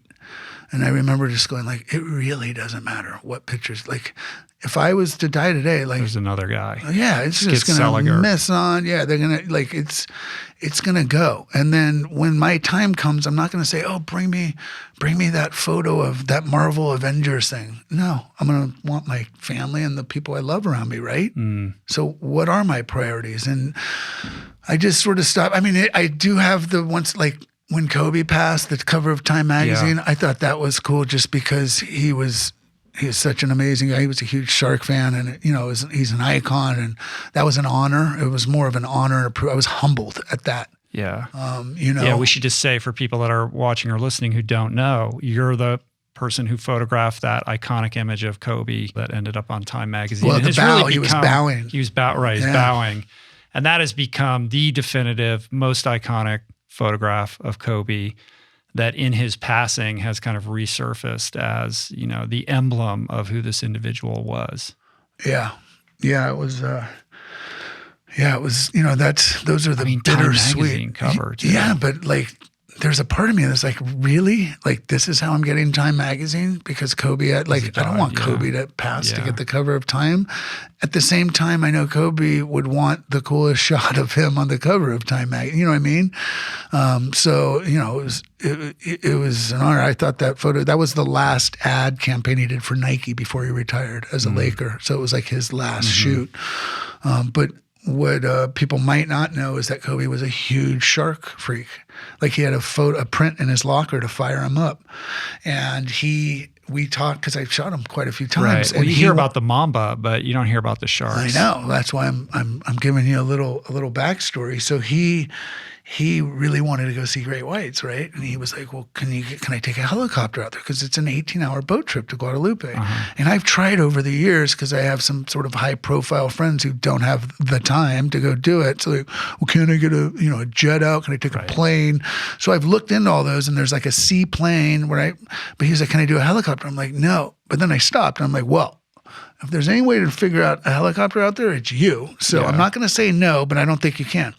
Maybe 9 months later, he came in. I think it was for Turkish Air. I don't know what it was, but he comes up. Literally, there's 80 people on the set, and people are like, hey, and I could see him lasering on me, and he comes right out. He's like, hey, I did it. And I was like, you got the helicopter? He's like, no, I went on the shark trip. I'm like, oh, how did you get there? He's like, I had to take the boat. I'm like, I knew it. But he did it without you, though. Yeah, I know. He did it. He did do it without me. Wow. So you spent quite a bit of time with him. Yeah, I mean, I didn't spend. I mean, I just shot him quite a few times over the years. He was one of my. When I first shot him, I was doing a lot of work with ESPN magazine, and the editor, I gave her I really want to shoot Kobe, because I had Lakers season seats for 6 years. Me and my daughters would go to all the games when they won their championships, and he was on my list. It was him, Muhammad Ali. It was like two others. And I remember when she called, she's like, okay, I'm getting you. And I was like, no way. And I did my, first shoot with them. Then I, ended up shooting for the other stuff. But yeah, I just, there's a lot. I feel like most of the higher profile celebrities, actors, and a lot of music, they have a fascination with sharks. People love guys, especially, but there's some females like out there too. Alpha mentality. What is that? Yeah, I think it's that, and they're the apex predator over the oceans. You know what I mean? They're great white sharks. Like, everyone watches Shark Week, I feel like, and people love sharks, love to hate them, love. It's that fear fascination thing. When you look at that image of Kobe, and it, given that it's become so iconic, like, to you, what makes the difference between like a good photograph and a timeless photograph like that? Well, I know that every time I'm shooting, I'm aiming for iconic, I'm aiming for timeless. I'm aiming to show something or someone in a way that you haven't seen before. That's my goal. So whenever I'm shooting people, I'm trying to pull out of them also their real, like, take the mask off, so to speak, and give me that emotion, show me who you really are. And I do that in a way that I usually shoot very quickly, and I direct so that the person, because in my experience, no one really likes getting their photo taken. It's a very vulnerable, their insecurities come out, right? Like, oh my God, my double chin. Oh, I'm balding. Like, when you show anyone 90 photos of themselves, they're not looking at the one and being like, God, I look amazing. Look at that shot. Look how good I look. They're going right to the one that they're like, oh my God, I'm so fat. I need to, you know what I mean? Like, I don't know if you know what I mean, but that's what happens when you show people. And if 99 of them are good and one's like whatever, they're going to the one. So I try to, I go for that. And, with the Kobe, obviously it was circumstances and, the position and the shots and what have you. But, it's something. I don't look at photography. I don't go down to magazine racks. I don't look online. I don't want to be influenced by anyone else. Right. I really shoot in the moment and go for what I'm going for, so. But it is Hollywood, right? So it's that trope of like, that's why they're hiring you, because they want your unique perspective, your specific look. But then there's a whole committee of people that, like, I would imagine if you're shooting like a Marvel campaign, they want it to be a very specific way, right? So there's got to be some kind of tension, creative tension there. No, well, yes and no. Like, Marvel, I started with Iron Man 1 from the beginning. So you created the look then? I didn't create the look, but I helped create the look. I played a part in it. And I think they respect that, my experience and my talent. So it's a collaboration. It's me, it's the actors, it's the studio, it's the marketing people. I'm one part of the machine. It's definitely by no means me, but I do play a part. They look for my input, and that's why I think they come to me, because I've never you can approach those like, oh, it's just another job, and go in and do the routine, like put the white seamless up, shoot things, do the lights, do the hero shot. But and I think my clients see that, always trying to raise the bar. So like I remember on one of the Avengers, I brought in bands because we were going to do a big battle scene. So instead of having them sort of pose like fight things, I had those elastic bands so that they could really get into, the things and flexing and their veins and their neck, because I want it to feel real. I want it to be a real moment, and when I'm shooting actors or a person and I want to laugh, you can't be like, hey, laugh, because then they're like, ha ha ha, and there's nothing resonates. So I will say something to make myself look like an idiot, or something to get them to laugh. Or if someone says something and they laugh, my finger is always on the trigger. So I'm like, bop, bop, bop, bop, bop, and I get that real, and when you look at the photo, it resonates through, Yeah. So in shooting all the quote unquote like superheroes, like what do you think is your strength or your superpower? Because like you said, there's tons of talented photographers out there, but there's a reason why you're the guy who gets selected to shoot all these massive campaigns. Like what is it? And it's got to be more than like, well, I have a unique, angle on it, or I try to make it real. Like what is it about you that you're the guy? I think it's a combination of things. I think it's a combination of my ability to light. I've mastered lighting. That's what photography is lighting, how you light, and I can light things in a variety of ways. My relationship with talent and how I can disarm people and get actors to maybe do things that they don't want to, or like give us the extra time, that are willing to do that, because I respect them, I respect their time, and I respect their opinions, what they're comfortable and not comfortable doing. I never force someone to do something they don't want or try to trick them, or so there's that respect level. There's the creativity that I bring to my jobs, and like I've said, I guess I have a bit of people pleasing in me, and I'm always trying to raise the bar, and I'm trying to make my clients happy. And at the end of the day, when it comes to the big movies, these things are $300 million investment. They know that I'm going to deliver no matter what happens. Right. And when you've got actors, and I can't tell you how many films, like I remember on a few of the Wolverines or whatever, we had Hugh for 8 minutes, because they're making a movie, right? And we're like the illegitimate stepchild that, like, all right, here, you can have them for 10 minutes.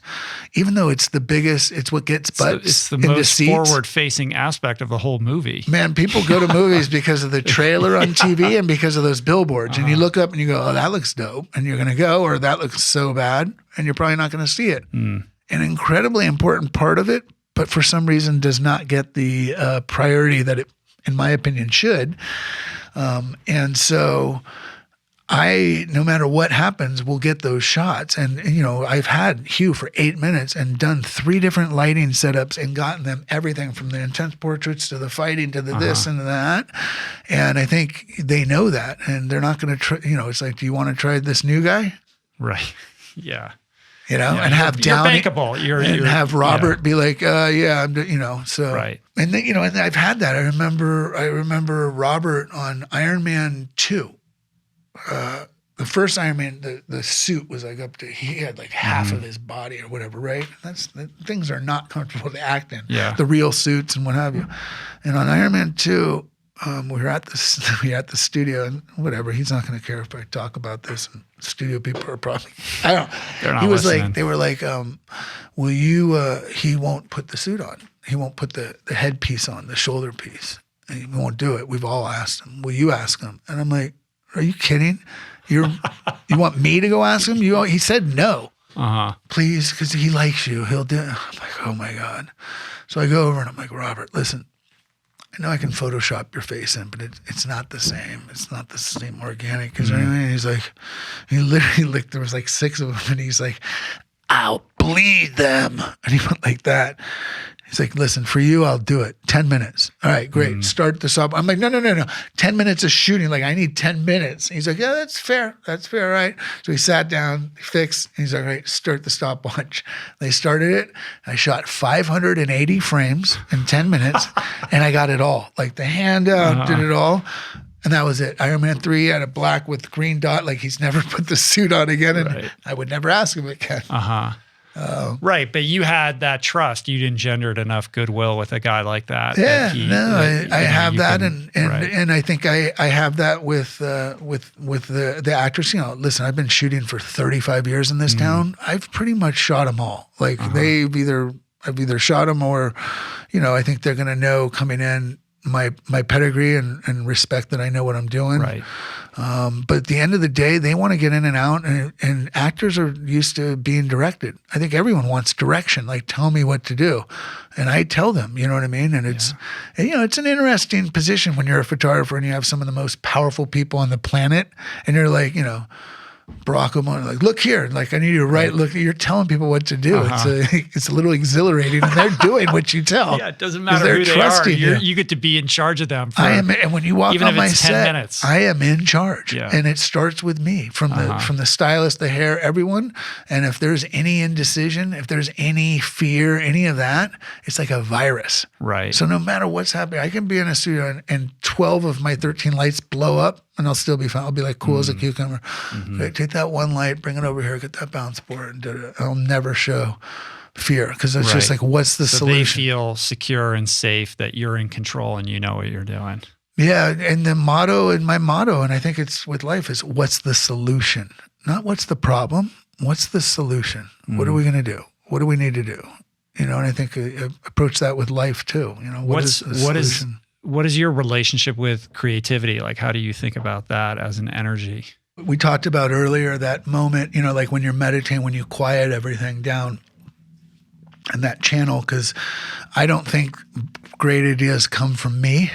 I think they're given to me from the universe. I think they come down, and I truly do believe if you have a good idea, like 10 people are getting that at the same time, and it's who's first to implement. Yeah. I don't feel like I'm some terminally unique, that I'm the only one getting ideas, but really. Did you read Elizabeth Gilbert's book, Big Magic? It's all about that. It's all about the idea that like great ideas are out there, and it's about honing your antenna. And there's a reason why people kind of have those ideas at the same time, and it's about who's the right receiver for that. Yeah. I started reading Buddha and the Badass, which is really implementing the same type of thing, bending reality and manifesting. He gave me words to things I've been doing my whole life, but I never had a word for it.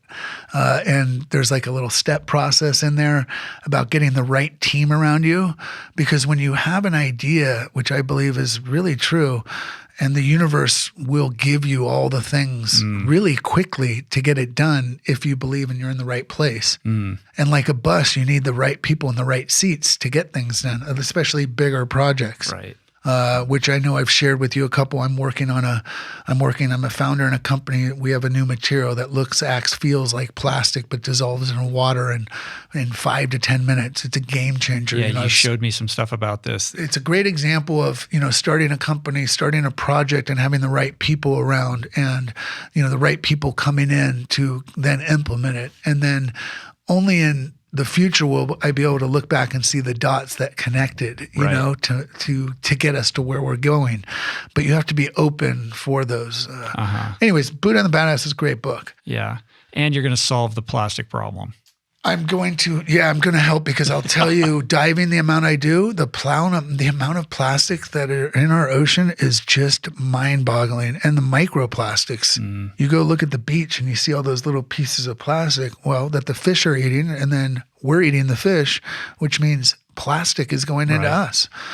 And it's 9 million tons enter our ocean every year. It's a nightmare. So to have a solution for single-use plastic that's about to come out, and I think it'll be revolutionary, and it's exciting to be part of it. When you hear 100 million sharks are killed every year, what is going on? Why are they being killed? I mean, you hear about shark fin and all of that, but is it at that scale? 100 million sharks for that? Yeah. It's been gut-wrenching to look at.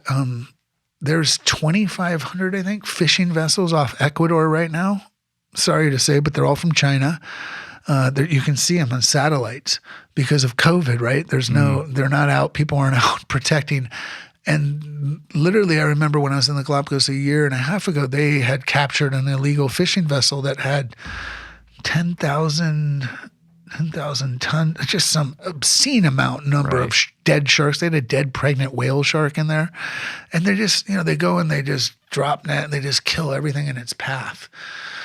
And then there's longlining where they're killing everything to get a certain fish, but like they're killing dolphin and turtles, which what I don't understand is if you went to any country and you put a line of hooks out in a forest and you killed all the bears and squirrels and raccoons and you killed animals at that level, people would be up in arms, But we do it in the ocean. And when you kill the top predator of the top of the very fragile ecosystem, which the sharks are, they keep the oceans healthy.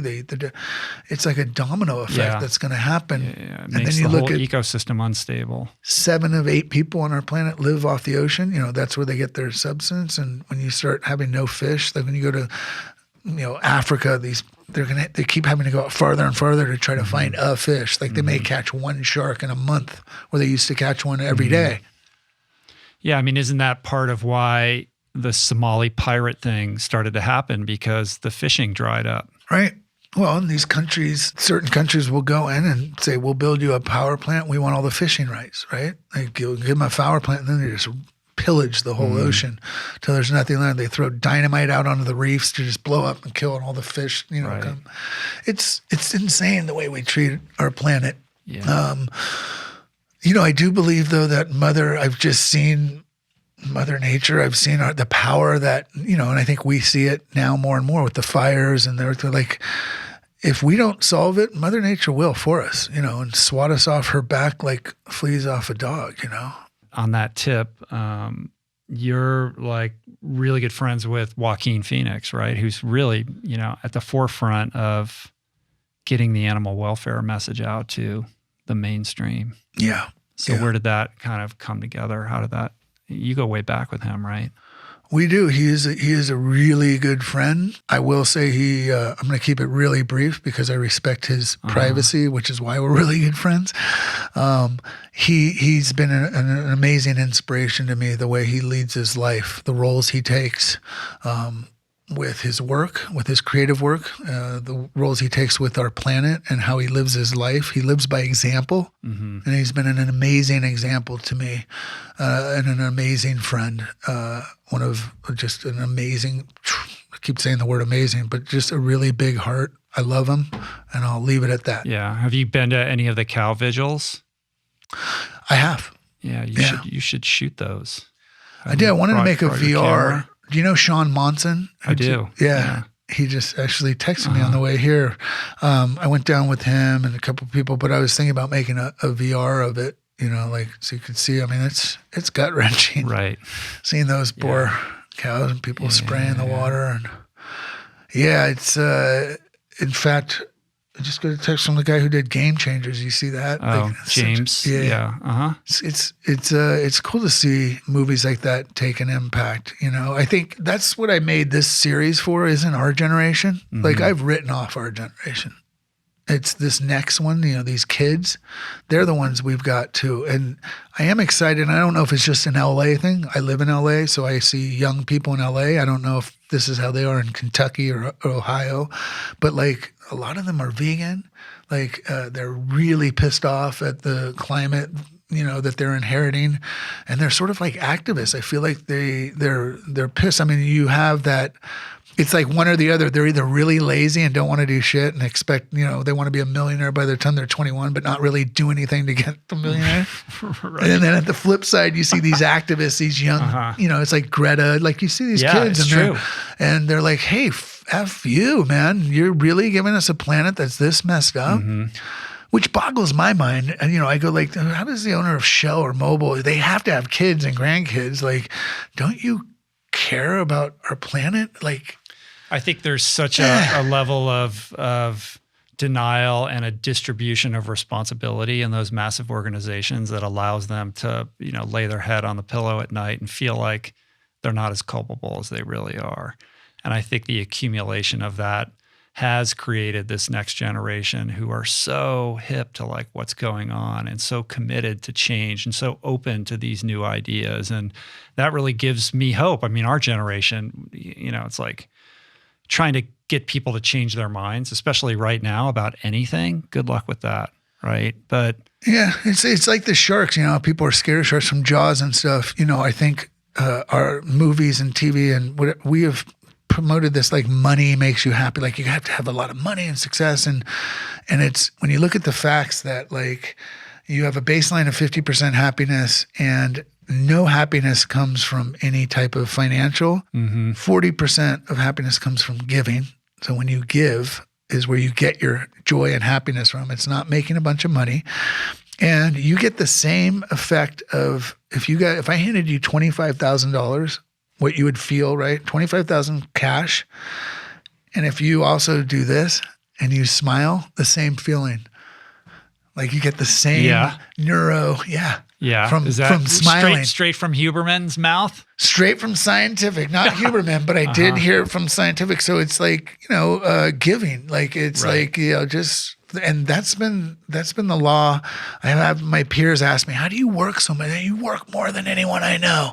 And I look at them, every single person that asks me, and I say the same thing, because I give. I'm a UN global advocate. I go to Africa and all over and document refugees. And then I try to help with the sharks. Like I constantly, and it's a universal law. It's a law. If you give, it comes back. Like it does. And it comes back tenfold. Yeah. People but they're afraid, so I need the next best, Right. Yeah. I mean, I've experienced that in my life 1,000 times over, and I've seen it happen in so many other people's lives. And it's something that, we hear and we can intellectually kind of understand, but on some level we feel like it doesn't really apply to us. Like I can imagine somebody listening to this saying, that's all great because you're so successful, but if I got that billboard or if I got that job, then it would be different from me. And it's just not the case. There is a spiritual law that takes place, and actually you can use it selfishly. Like if you're desiring to advance your life in a certain way, just start giving more, even if it's not coming from a place of heart purity, and it's coming from a place of like personal desire to advance your life. It doesn't matter. Yeah. It still will work. It still totally works. I don't know why. Neither do I, but and I love, and it's sort of like, Greg who owns Sideshow. When the one of the most giving people I've ever met. That's why I'm bringing him up as an example. When the Kobe image, I knew people they're going to want that image, a print of that image. And as an artist, I make I make editions. So I sell shark prints, right? So the first thing I did was I made that Kobe print available at like 8x10, a sort of smaller size for a very affordable, like $30, $40. I called Greg. Well, he had called me and we both talked, and I was like, I want to give 100% of it away. And he's like, great, cool. I'm like, yes. Because most business, well, what about 50%? People are like, I want to give it all away, which we did. And we gave to this amazing organization called Genesis. And she actually just called and was like, I cannot tell you how much that money just opened up a ton of doors. But, look at his business. I just love meeting people that they use that in their life, and you get to see the fruits of the that. largesse of their own life. Expands to a degree that's exponential in proportion to the amount of giving. Yeah. And you see it time and time again. And I think that print, You could buy it on the Sideshow website right now. You can buy it on Sideshow, and then I made an edition of 24 much larger fine art prints that I'm selling at a site called Plastic Gallery that's on Artsy as well. And we are also giving to Genesis, and those are color and black and white. And then there's like 16 other images, I think, or 17, but all edition of 24. And once the 24 are sold, I'll never make that Kobe bow image again. Yeah, that's great, man. That's great. All right. Well, we can wrap this up. What else? Do you have any other projects that are going on right now? Like new books? You're working on the horse book? I'm doing a horse book for Taschen. I'm getting ready to release the VR series. I have my other business with the material that I'm doing, and then I am working on an app. Which we are going to put out. That's sort of augmented reality, which I've heard about for 4 years and never have been impressed with any of it. And then I saw something that just blew me away. So we have the developers working on that. And I'll show you that. Say about that. That's all I'm going to say about that. Wait, what? I don't even know what you're talking about, but all right. Yeah, but I think it'll blow your mind too. Okay, man. Final thing, advice to the young creative out there, the young photographer who's just starting out, or the young activist who's seeking to make an impact in the world. What do you say to that person? I mean, the first thing I'd say is what I sort of write in every book, which is there is nothing to fear but fear itself. So do not let fear control your life. You're either in fear or you're in faith, one or two. And I think if you just lean on, try having some faith, trust the universe, follow your dreams, you'll start to see results, but you just got to have that trust. And the second thing is the young creatives, please, please, please follow your dream. Do your creative. Don't chase the money, because I, in 35 years, have never once woken up and been like, I got to go to work today. Not once. I get paid and made a living doing something I love to do. I wake up every day and be like, I'm so excited to go create. It's just a gift. Yeah, it's such a gift. And it's, we only get one life. Well, I don't know, might get a bunch, but this is the only life I have. And I definitely don't want to be 70, 80 going like, I wish I always wanted to go here or do this. I always wanted to take pictures. Do it. Life's so short. It's precious. You have today. Forget about all your yesterdays. What are you going to do today? That's it. Good talking to you, man. Good talking to you, Thank you, man. I appreciate it. That was powerful. If you're digging on Michael, you're easy to find on the internet. Instagram, keep sharing those ice bath at stories. Michael Muller 7. Michael Muller. What's the 7 about? Because someone, it's what is that? Like someone had Michael Muller, but they don't post. There's like 1-2 posts. They took my name. Yeah. The ice. I love the man from traveling. The ice and heat. Changed my, when I get off a plane after 16 hours, it resets my body, all the inflammation out. It's phenomenal. So right from ice up to my neck, 2 to 4 minutes into the sauna, and then back into the ice, back into the sauna. Darren was telling me you always show up at the workout with the big cupping marks on your back. Yeah, yeah. I get a lot of cupping done. I do a lot of, my body, I'm like an old beaten up gladiator. So to keep this 50-year-old machine working, it requires a lot of Thai massage with them walking on me and then a lot of it's almost sadistic what they do to me, but my body's like Kevlar. It's like knotted Kevlar. So, yeah. But cupping's great. Cool, except when they take the cup and go like that. All right, well, come back and talk to me again. When the VR thing is out in the world, we come back and share about that a little bit more? For sure. When the VR is out, when Cam's out, we'll definitely come back. Cool, for sure. Anytime. This was great. All right. Thank you, brother. Thank you, everyone. Plants.